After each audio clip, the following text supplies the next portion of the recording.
শীতকালে এমন healthy and tasty নাড়ু খেতে কার না ভালো লাগে। তো চলুন ঝটপট করে বানিয়ে ফেলি। কড়াই দিলাম হাফ কাপের মতো জল আর দিয়ে দিলাম পরিমাণ মতো গুড়। জলটা ফুটে এলেই গুড়টা অ্যাড করতে হবে। যেহেতু আমি 200 থেকে 250 গ্রামের মতো রোস্টেড ছোলা নাড়ু বানাবো, তাই জন্য এখানে 150 থেকে 200 মতো আমি গুড় অ্যাড করেছি। গুড়টা ভালো করে মেল্ট করে নেব।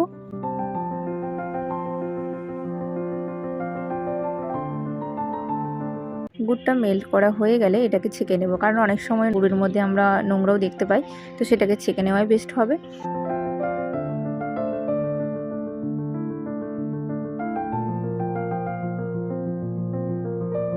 তো গুড়টাকে ছেঁকে নেওয়া হয়ে গেছে। এবার কড়াইয়ের মধ্যে আবার দিয়ে দেবো।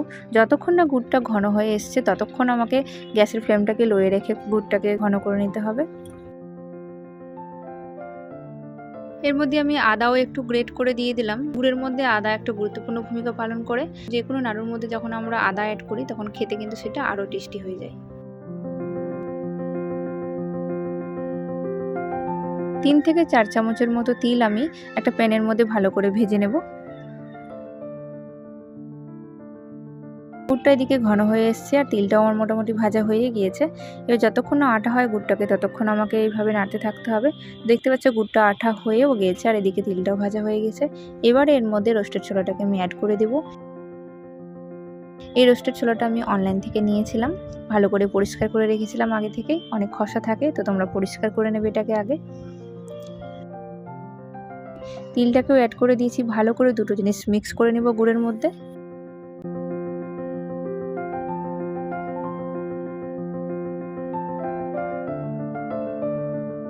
থালার মধ্যে লাগিয়ে দিলাম একটু ঘি। এবারে পুরো জিনিসটাকে থালার মধ্যে ঢেলে নেব।